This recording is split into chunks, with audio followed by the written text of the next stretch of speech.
Hello and welcome to the Europe Conversation. I'm Stefan Grobe.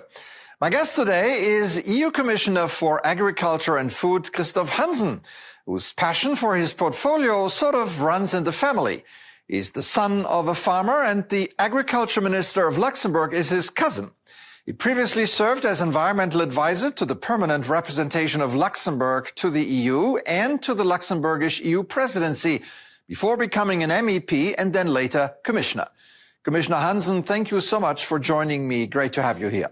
I'm glad to be with you, Stefan.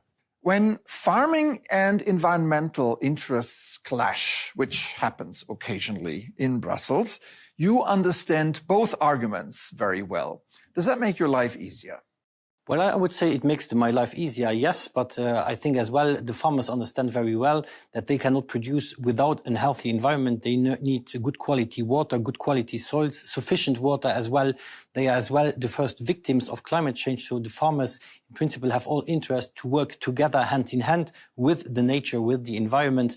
And that is sometimes where we need to help them in order to come to that way to become more sustainable with support, financial support, but as well technical support. So I think this goes really hand in hand. We have climate and environment objectives, and our farmers are the best tool to achieve them as well. And I think that is something where we need to find solutions in dialogue with the farmers and not against the farmers. And that is why we have set up as well several fora like the European Board on Agriculture and Food to solve these kind of problems and eventually differences that there could arise. Time and again, farmers across Europe have protested against Brussels, against EU policy.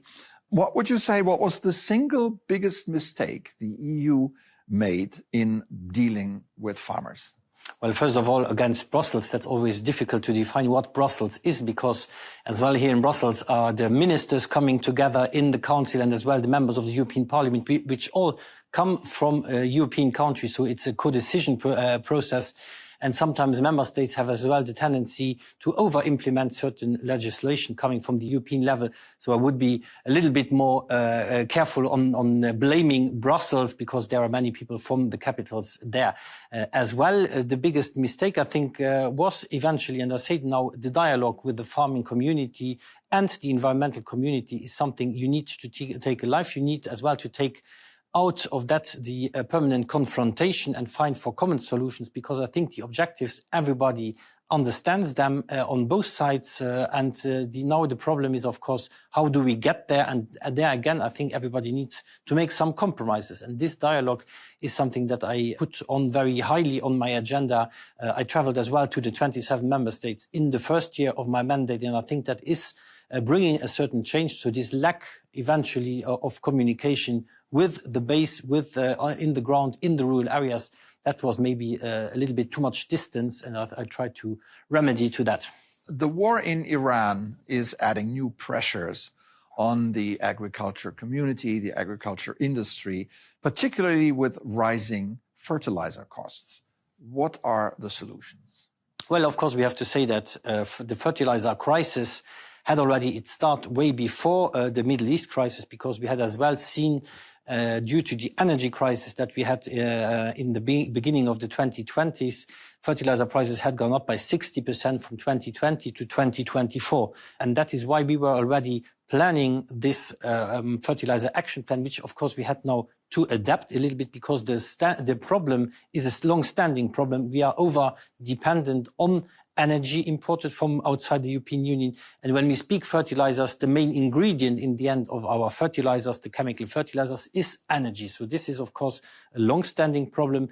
At the same time, we have as well imports from fertilizers. Around 40 to 45% of our fertilizers are imported from third countries. And that makes us quite vulnerable to have this dependency. And that is why we now adapted this fertilizer action plan. We proposed it on the 19th of May, and which will bring as well short-term solutions in the form of financial aid. So we will put on the table more than €500 million to help farmers immediately, money that can be topped up by the member states. So we have the short-term financial support, but we're looking as well into solutions in the medium term to make better use of our available organic fertilizers, because we are underusing this potential, nutrient recycling, precision farming. So there is a lot to win on efficiency as well and better nutrient use. And then, of course, we need as well to strengthen in a certain form our industry to remain a producer on the European soil. And there, I think we need as well to do these steps together with the industry. On this fertilizer action plan, what is its main message to put farmers at ease? The main message is we have your back in the for the next sowing season, because a lot of farmers are considering not to produce because it's just too expensive and they can't pass on the costs. And that is why they need the immediate financial release, which we have now put on the table. And of course, in the meanwhile, we need to do our homework as well and address the issues in order to make fertilizers not only available but as well affordable, because otherwise there will be food shortages in the European Union but also in the world, and that will have a direct impact on the prices for the consumers. And I think that is what we need to consider. We should these crises. We were not in the first fertilizer crisis. We had now two consecutive ones, very important. And this will come back if we are not ensuring a more stable and more reliable production cycle and availability. And that is why we need to act now. That might cost some money in the first place, but in the medium and long term, this will be less expensive than be over-dependent. And that is exactly the essence as well from a common agriculture policy.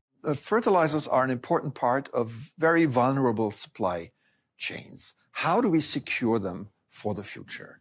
Then we need, of course, reliable partnerships, because not everything what we use in the fertilizers is actually available and produced in the European Union. So this is why this domestic and international partnership is so of such utmost importance.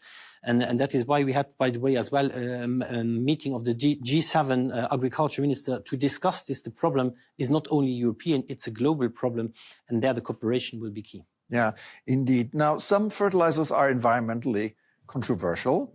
Is it fair to ask European farmers to meet strict environmental requirements while importing food from countries that don't?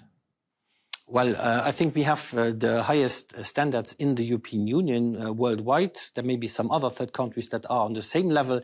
But of course, to ask more from our farmers comes as well at a price again. And I think we need as well to not be hypocrite.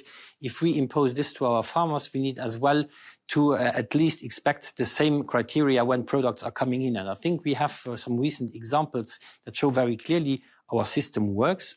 Certain products are not allowed into the European Union. We have as well recently proposed the so-called food and feed omnibus, where we put the maximum residue levels of certain plant protection products that are not allowed in the European Union to zero when it comes to imports, in order to align this production. And I think this is something very key to say. Our food security as well, when it comes to the standards, is not up for discussion, is not up for negotiation. If the Mercosur agreement comes into force, can you guarantee it won't hurt European farmers? Well, discussion. Well, I think we have to be very careful not to generalize, because when I speak to different farming organizations, depending on the sector, some are asking me, we have to do this agreement, we need to export our production, otherwise we will have to close back here. I think that is something we don't want. We have a crisis in the dairy sector. Currently, we have a crisis in the wines and spirits sectors, and these products need to be sold somewhere. Otherwise, either our farmers just become bankrupt, or we have to intervene financially with money where it's very difficult to say where it should come from. So these markets are our offensive sectors. And for the defensive sectors like beef, like poultry, we have carefully negotiated tariff rate quotas. We have like an emergency brake to stop the imports. And I think that is a security we have never had before. But of course, as well, on the production standards, I think we need to do our homework, and especially in the member states when it comes to the controls at our ports, at our airports, where the products come in, that these controls and checks are done properly. Are European consumers willing to pay more for European standards, or is that a political assumption? Well, it depends on the consumers, of course. There are a lot of consumers that just go for the cheapest option, but I think we need to put more on the dance floor, let's say, our European products as well. And I believe it's very important that when it's European, that this is more visible, because consumers are eventually willing to pay a few cents more if it is a European product, especially when it comes, for example, to processed food. And I think that is in line as well with the Buy European Food campaign that the Commission President von der Leyen presented last year. Therefore, we need now as well to implement this, make the information to the consumer available to benefit as well more from the domestic market. And these are the next steps to do. Also, I think public procurement has a big role to play, and that is something where we are working currently as well on to include as well food, because we serve around 8 million meals in our canteens, in the schools or in hospitals, etc. This has a huge potential leverage to better reward the higher standard foods that we produce in the European Union, to as well reward better the regional products. And I think that is a way we need to explore as well to be more resilient and help our farmers to have the proper income they deserve. So at the Munich Security Conference earlier this year, you spoke at an event, War of Nutrition, Resilience Against Food Weaponization. How can we prevent food from becoming a weapon in war? Well, of course, I think it's very important that we become aware about the origin of our common agricultural policy, because in the 1950s, 60s, Europe was not necessarily a continent where we were self-sufficient in food production. And that is why we had to encourage food production. That came at a price, but this price, again, was lower than to be dependent, than to be starving, and lower than to have the political instability that we see in many countries in the world due to insufficient food available. So I think that is important to remember us. And this is something we need, you and me, 2 to 3 times a day. We need a proper food in order to be in good shape, to be healthy. And that is something that should not be at the mercy of imports or unstable partners that eventually produce a little bit less expensive than we do. But nonetheless, we see these dependencies in many other sectors when it comes to semiconductors, when it comes to medical products, and so to energy as well. That makes us vulnerable, and I think for these vulnerabilities, we need really to tackle them in order not to be able to be blackmailed, and that is something that currently happens with food. There is food diplomacy, there is fertilizer diplomacy or warfare, you can call it as you want, but this is happening right now, and we need to step up. Should food security take priority over environmental targets when the two come into conflict? I think they can work hand in hand, and they have to work hand in hand, because otherwise, again, we would compromise the future of food security. So that is something you cannot have one or the other. It's not black and white. It needs to go together. Okay. Now, it's not only the Iran war that is affecting EU farming, but also the war in Ukraine. Now, the EU has opened its market to Ukrainian agricultural products. Have some European farmers paid the price for European solidarity with Ukraine? The European farmers have shown a huge example of solidarity with Ukraine. I think that has to be said very clearly, and I'm very grateful for that. And we had indeed, during the autonomous trade measures, the first reaction, a liberalization of trade. There were, especially in some bordering countries, a huge impact on the farming sector, and I can really understand that this was an unsustainable situation for them. But meanwhile, we have updated the deep and comprehensive free trade agreement with carefully balanced tariff rate quotas, so we have controls about what and how much comes in. And as well, these concessions have been bound very clearly to meeting the standards of the European production by 2028 when it comes to the use of plant protection products, when it comes to animal welfare.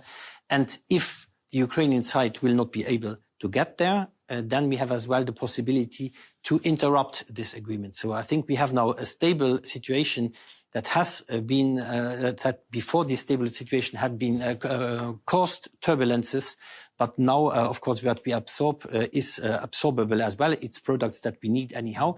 What is important is that we help the Ukrainians as well to permanently get to their historic markets as well. This has been hugely interrupted. Yeah. So, how do you balance supporting Ukraine with protecting EU farming interests in frontline states? I guess this is a challenge the more the war goes on. I've traveled as well to the first line countries, as you call them, the neighboring countries of Ukraine.